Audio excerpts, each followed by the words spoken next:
ব্রট to you by V-Guard, co-powered by Sensodyne ও ভিমল বলো কথা Keshari. Associate sponsor UltraTech cement. মুখ্যমন্ত্রীর বৈঠকের পরেই সচিব বদল, পুরো সচিব হিসেবে আজ থেকে দায়িত্ব নিচ্ছেন বিনোদ কুমার। আরো একটা বড় খবর, মুখ্যমন্ত্রীর বৈঠকের পরেই সচিব বদল করা হয়েছে। পুরো সচিব হিসেবে আজ থেকে দায়িত্ব নিচ্ছেন বিনোদ কুমার। ভূমি দপ্তরের নতুন সচিব হচ্ছেন বিবেক কুমার। দীক্ষা ভুইয়া আমাদের সঙ্গে রয়েছেন। দীক্ষা, একটু আগে প্রসেনজিতের সঙ্গে কথা হচ্ছিল, মমতা বন্দ্যোপাধ্যায়ের বক্তব্য শোনাচ্ছিলাম, তিনি সরাসরি বলছেন শিলিগুড়িতে জমি মাফিয়াদের একটা চক্র গড়ে উঠেছে, যার সঙ্গে জড়িয়ে আছে ভূমি রাজস্ব দপ্তরের কেউ কেউ, আর তারপরেই ভূমি দপ্তরের নতুন সচিব, তারপরেই পুরো সচিব বদল করা হলো। দেখো, মুখ্যমন্ত্রী যেখানে আজকে পৌরসভা চেয়ারপারসন নিয়ে বৈঠক করেছেন, সেখানে পুরো মন্ত্রী রয়েছেন, সেখানে প্রত্যেকটা উন্নয়ন পর্ষদ বোর্ডের যারা রয়েছেন চেয়ারপারসন তারা ছিলেন। মুখ্যমন্ত্রী কিন্তু এই সচিব যে বদলের কথা বলা হচ্ছে সেটা কিন্তু তার পরে হয়নি, মুখ্যমন্ত্রী নিজে আছে। আজকে সাংবাদিকরাও সেখানে তাদেরকে ফিড দেওয়া হচ্ছিল, অর্থাৎ যেখানে সবাইকার সামনেই তিনি আজকে বলেছেন যেভাবে জমি দখল হয়ে যাচ্ছে তার পেছনে একটা বড় গ্যাং কাজ করছে, এবং সেখানে কিন্তু সরকারি আধিকারিকরা, এবং সেখানে তিনি বলছেন যে ভূমি দপ্তরের যে আধিকারিক তারা জড়িয়ে রয়েছেন। আর সেই কারণেই তিনি আজকে সেখান থেকেই ঘোষণা করলেন যে পুরো সচিব যিনি হচ্ছেন তিনি হচ্ছেন বিনোদ কুমার, এবং ভূমি দপ্তরের যেটা সচিব তিনি হচ্ছেন বিবেক কুমার। অর্থাৎ আমরা বলতে পারি যে নিজে কিন্তু অলরেডি আমরা জানি যখন সচিব করে বদল হয়ে থাকে সেটা একটা পারের যে ওয়েবসাইট রয়েছে সেখানে নোটিফিকেশন করার পরে সেখানে আপলোড হয়ে থাকে। কিন্তু মুখ্যমন্ত্রী আজকে যেখানে পৌরসভার চেয়ারপারসন নিয়ে বৈঠক করছেন, পুরো মন্ত্রী যেখানে রয়েছেন, যেখানে আমরা দেখেছি যেহেতু হাওড়ার পৌরসভা এখন ভোট হয়নি বলে সেখানে পৌরসভা কোনো এক্সিস্ট করে না, সেখানে বিধায়করা ছিলেন এবং বিভিন্ন উন্নয়ন পর্ষদের যারা বোর্ডের চেয়ারপারসন রয়েছেন তারা রয়েছেন।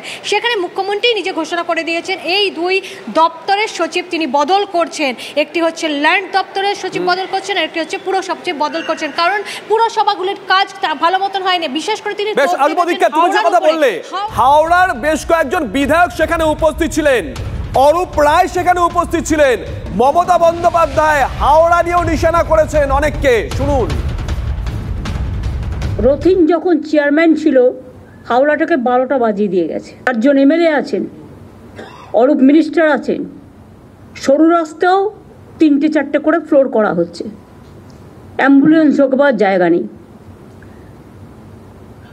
No action.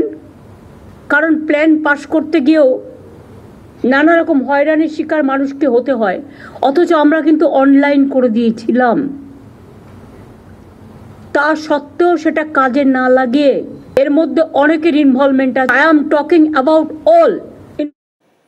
সুব্রত আমাদের সঙ্গে রয়েছেন। সুব্রত, হাওড়ার মতন একটা জায়গা, জনবহুল একটা জায়গা, সেখান থেকে এই ধরনের অভিযোগ উঠে আসা সব থেকে বড় কথা, মমতা বন্দ্যোপাধ্যায় যার বিরুদ্ধে অভিযোগ করলেন তার সঙ্গে একটু আগে আমরা কথা বলছিলাম, প্রাক্তন মেয়র, তিনি অবশ্য সব অভিযোগ খারিজ করে গেছেন।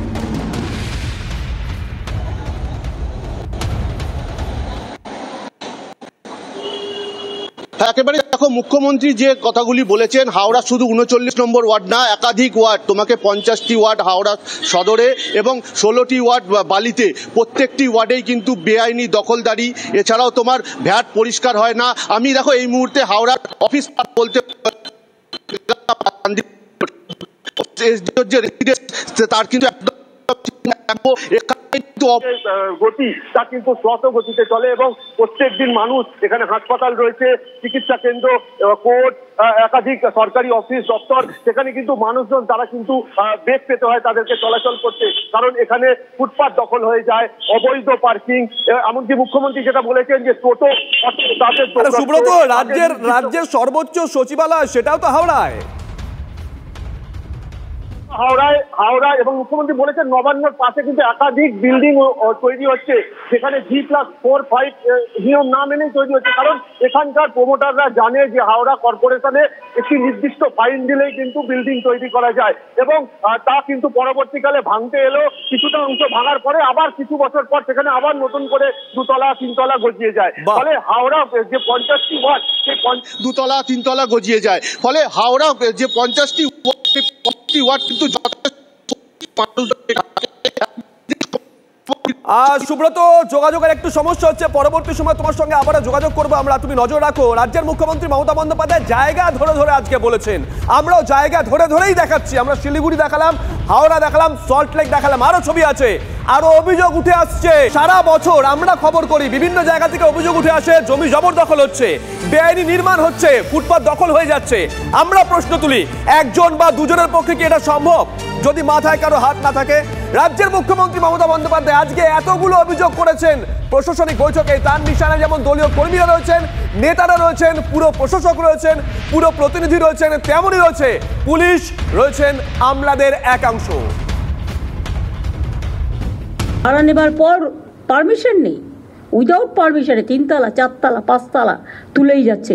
কেন তাদের অ্যারেস্ট করছেন না? কেন ভেঙে দিচ্ছেন না? 2-1টাকে অ্যারেস্ট তো করুন, 2-1টা ভাঙুন। আমি বলবো স্টার্ট ফ্রম মাই হাউস।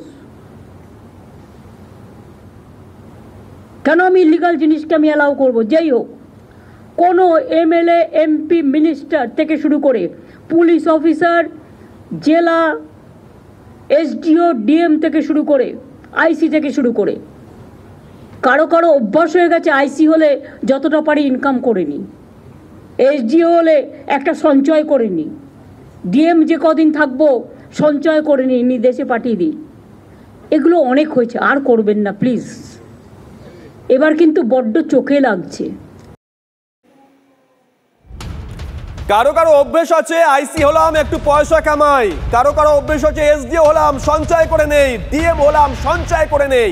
এভাবেই রাজ্যের পুলিশ প্রশাসনের একাংশকে, আমলাদের একাংশকে আজ নিশানা করেছেন মমতা বন্দ্যোপাধ্যায়।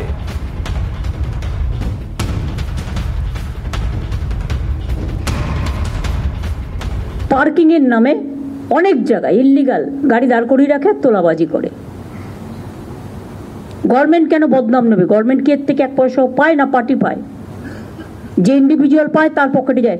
আমি কোনো ইন্ডিভিজুয়ালকে পোষবার জন্য এখানে আসিনি, আমি মানুষকে দেখবার জন্য এসেছি। পরিষ্কার বলে দিচ্ছি, এরকম বলে পুলিশ সঙ্গে সঙ্গে অ্যাকশন নেবে।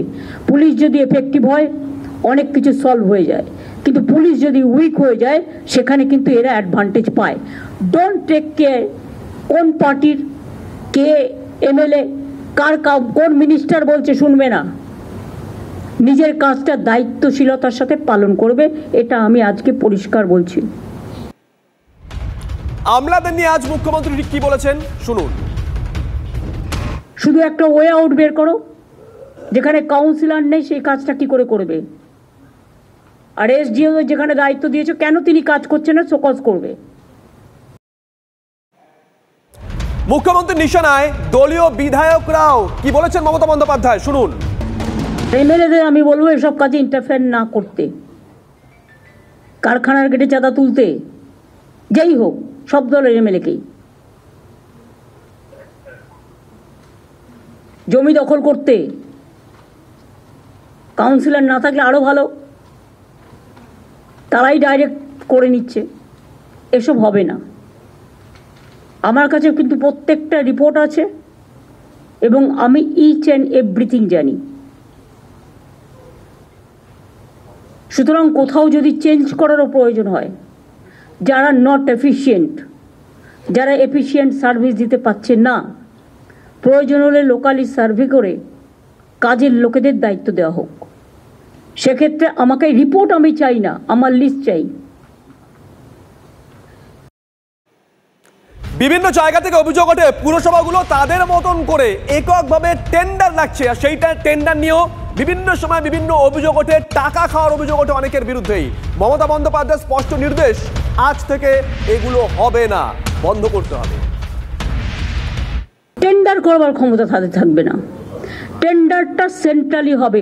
আমি লোকাল হাত থেকে টেন্ডার তুলে নিচ্ছি আজ থেকে, কোনো টেন্ডার আমি লোকালি করতে দেবো না, সব সেন্ট্রালি হবে এবং সেন্ট্রালের হাতেই ইনফরমেশন থাকবে।